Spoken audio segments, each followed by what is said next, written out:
గంగుల్ సియాబిహి వన్యప్రాణుల అభయారణ్యం ఏ రాష్ట్రంలో ఉంది? హిమాచల్ ప్రదేశ్. గంగుల్ సియాబిహి వన్యప్రాణుల అభయారణ్యంలో ఇటీవల ఒక అరుదైన హిమాలయన్ బ్రౌన్ బేర్ కెమెరాకు చిక్కింది. ఈ అభయారణ్యం హిమాచల్ ప్రదేశ్లో రావి నదికి ఉపనది అయిన సియుల్ నాలా పరివాహక ప్రాంతంలో ఉంది.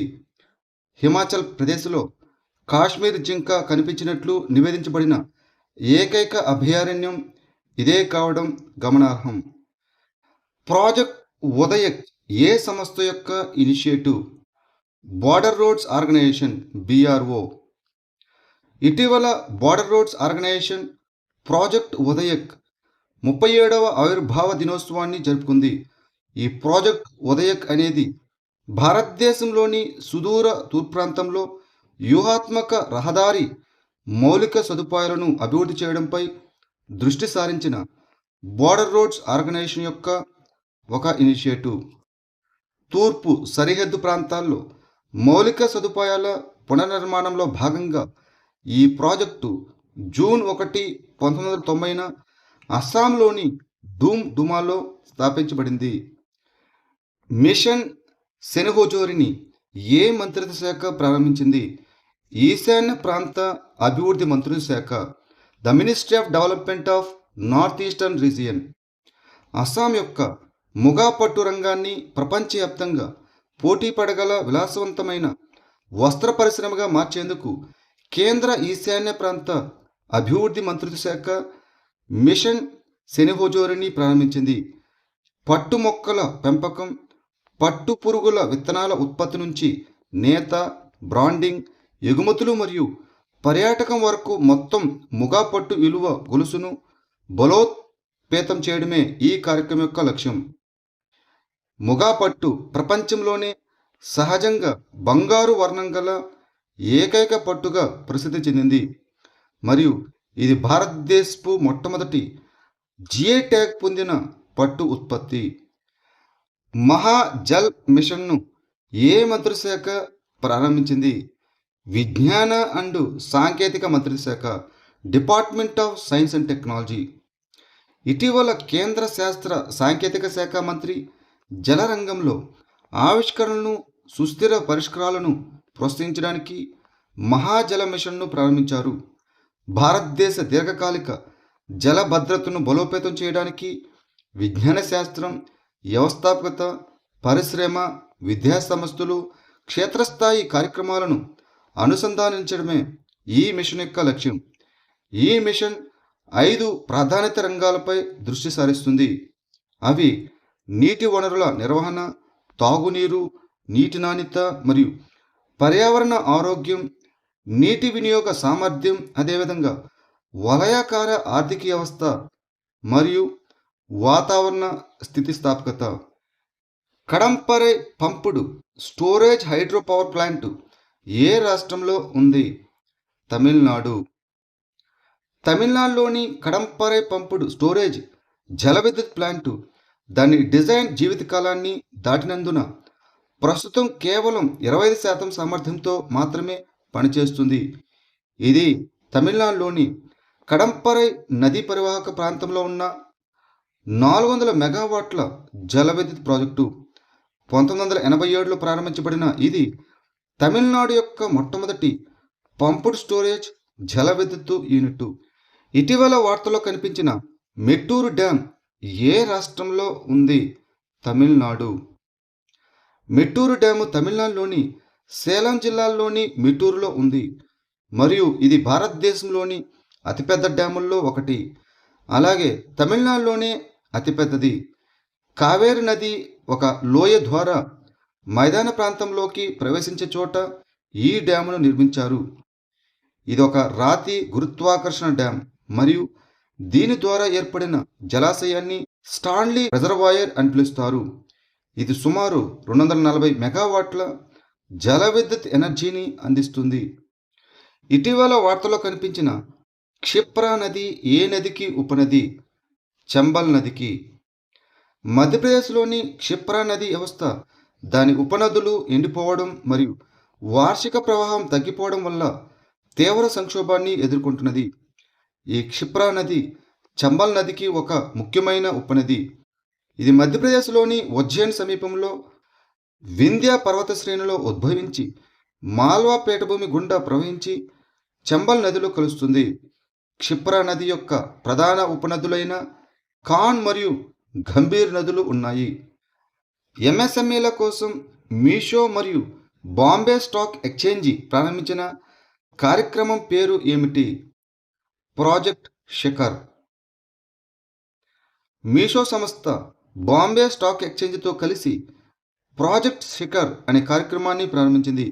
ఈ కార్యక్రమం అత్యుత్తమ పనితీరు కనబరుస్తున్న ఈ కామర్స్ విక్రయదారులకు బిఎస్సి ఎస్ఎంఎస్సి ప్లాట్ఫామ్లో లిస్టు అవ్వడానికి మరియు వృద్ధి మూలధనాన్ని పెంపొందేందుకు మద్దతిస్తుంది. మీషో మరియు ఈ బిఎస్సి మధ్య కుదిరిన అవగాహన ఒప్పందం ద్వారా ప్రాజెక్ట్ శిఖర్ ప్రారంభించబడింది. మ్యూల్ అకౌంట్ సైబర్ మోసాలకు వ్యతిరేకంగా గుజరాత్ పోలీసులు ప్రారంభించిన ఆపరేషన్ పేరు ఏమిటి? Operation mule hunt 2.0. సైబర్ మోసాలు, మనీ లాండరింగ్లో పాలుపంచుకుంటున్న మ్యూల్ అకౌంట్ నెట్వర్క్లపై చర్య తీసుకునేందుకు గుజరాత్ పోలీసులు ఆపరేషన్ మ్యూల్ హంట్ 2.0ను ప్రారంభించారు. సుమారు 2289 కోట్ల విలువైన సైబర్ మోసాలను వెలికితీసిన ఆపరేషన్ మ్యూల్ హంట్ 1.0 విజయ్ కావటంతో దాని కొనసాగింపుగా ఈ ఆపరేషన్ను చేపట్టారు. మ్యూల్ అకౌంట్ అనగా సైబర్ నేరగాలు మోసపూరిత డబ్బును స్వీకరించడానికి, బదిలీ చేయడానికి మరియు మనీ లాండరింగ్ చేయడానికి ఉపయోగించే ఒక బ్యాంకు ఖాతా. ఈ ఖాతాదారుణ్ణి మనీ మ్యూల్ అని పిలుస్తారు. ఇటీవల వార్తలో కనిపించిన మజులీ ద్వీపం ఏ రాష్ట్రంలో ఉంది? అస్సాం. మజులీ ద్వీపం ప్రపంచంలోని అతిపెద్ద జనసాంద్రత గల నదీ ద్వీపం మరియు నవవైష్ణవ సంస్కృతికి కేంద్రంగా, అనేక గిరిజన సమూహాల నివాసంగా, సాంస్కృతికంగా ముఖ్యమైనది. ఈ ద్వీపం అస్సాంలో బ్రహ్మపుత్ర నది మరియు సుబన్సిరి నది మధ్య ఉంది. ఈ ప్రాంతంలోని పర్యావరణ మార్పులను మరింతగా అర్థం చేసుకోవడానికి ఈ అధ్యయనం వేల సంవత్సరాలుగా వాతావరణ వైవిధ్యం, వృక్షజాల మార్పులు మరియు వరదల సరళిని పరిశీలించింది. ఇటీవల మరణించిన బషీర్ బద్ర్ ఏ రంగానికి చెందినవారు? కవిత్వం మరియు సాహిత్యానికి. ప్రముఖ ఉర్దూ కవి, పద్మశ్రీ పురస్కార గ్రహీత అయిన బషీర్ బద్ర్ మతిమరుపు వ్యాధితో బాధపడుతూ 91 ఏళ్ల వయసులో 2026 మే 28న భోపాల్లో కన్నుమూశారు. 1935లో అయోధ్యలో జన్మించిన ఆయన అలీగఢ్ ముస్లిం విశ్వవిద్యాలయంలో తన విద్యను పూర్తి చేసి ఆ తర్వాత మీరట్ కళాశాలలో ఉర్దూ విభాగానికి లెక్చరర్గా మరియు విభాగాధిపతిగా పనిచేశారు. ఆయన కవిత్వం ఉర్దూ, దేవనాగరి మరియు గుజరాతీ లిపుల్లో ప్రచురించబడింది మరియు ఆంగ్లం, ఫ్రెంచ్ భాషల్లోకి అనువదించబడింది.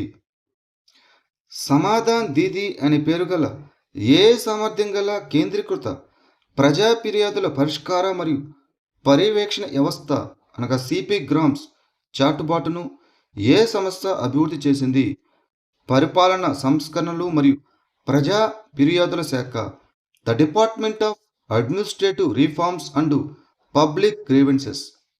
ప్రభుత్వం న్యూఢిల్లీలోని కర్తవ్య భవన్లో సమాధాన్ దీదీ అనే పేరుతో ఏఐ ఆధారిత కేంద్రీకృత ప్రజా ఫిర్యాదుల పరిష్కార మరియు పర్యవేక్షణ వ్యవస్థ అనగా సిపి గ్రామ్స్ వాయిస్ చాట్బాట్ను ప్రారంభించింది.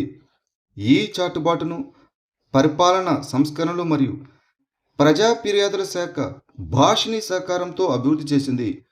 ఈ సిపి గ్రామ్స్ ఫిర్యాదుల పరిష్కార వ్యవస్థలో అందుబాటును మరియు సామర్థ్యాన్ని మెరుగుపరచడానికి సమాధాన్ దీదీని రూపొందించారు. సిబిఎస్ఈ కొత్త చైర్పర్సన్గా ఎవరు నియమితులయ్యారు? లోకండే ప్రశాంత్ సీతారాం. సీనియర్ ఐఏఎస్ అధికారి అయిన Lokhande Prashant Sitaram central board of secondary education CBSE కొత్త చైర్పర్సన్గా నియమితులయ్యారు. వ్యవసాయ రైతు సంక్షేమ శాఖకు అదనపు కార్యదర్శిగా బదిలీ అయిన రాహుల్ సింగ్ స్థానంలో ఆయన నియమితులయ్యారు. వరుణ్ భరద్వాజ్ సిబిఎస్ఈ కొత్త కార్యదర్శిగా నియమితులయ్యారు. లాజిస్టిక్స్ పోర్టు పనితీరు సూచికను ఏ మంత్రిత్వ శాఖ ప్రారంభించింది? ఓడరేవులు, నౌకాయానం మరియు జలమార్గాల మంత్రిత్వ శాఖ. The ministry of ports, shipping and waterways. ఓడరేవులు, నౌకాయానం మరియు జలమార్గాల మంత్రిత్వ శాఖ 4 ప్రధాన డిజిటల్ కార్యక్రమాలతో పాటు 2024-25 ఆర్థిక సంవత్సరానికి గాను లాజిస్టిక్స్ పోర్ట్ పనితీరు సూచికను ప్రారంభించింది. భారతీయ ఓడరేవుల కార్యాచరణ సామర్థ్యాన్ని అంచనా వేయడానికి మరియు మెరుగుపరచడానికి సాగర్ ఆంకాలన్ ఫ్రేమ్వర్క్ కింద ఈ ఎల్పిపిఐని అభివృద్ధి చేశారు. ప్రధానమంత్రి పరిశోధన పీఠం పథకం 2026ను ఏ మంత్రిత్వ శాఖ ప్రారంభించింది? విద్యా మంత్రిత్వ శాఖ. Prime minister research chair. ఉన్నత విద్యాశాఖ ప్రధానమంత్రి పరిశోధన పీఠం పథకం అనగా ప్రైమ్ మినిస్టర్ రీసెర్చ్ చైర్ 2026 కోసం దరఖాస్తులను ఆహ్వానించింది. విద్యా మంత్రిత్వ శాఖ ఆధ్వర్యంలో పనిచేసే ఉన్నత విద్యాశాఖ దీన్ని ప్రారంభించింది. ప్రపంచవ్యాప్తంగా పేరుగాంచిన సంస్థల నుంచి ప్రతిభావంతులైన భారతీయ సంతతి పరిశోధకులు, శాస్త్రవేత్తలు, సాంకేతిక నిపుణులు మరియు వృత్తి నిపుణులను భారతదేశంలోని ప్రముఖ ఉన్నత విద్యా సంస్థలు మరియు పరిశోధన కేంద్రాలకు ఆకర్షించడమే ఈ పథకం యొక్క లక్ష్యం.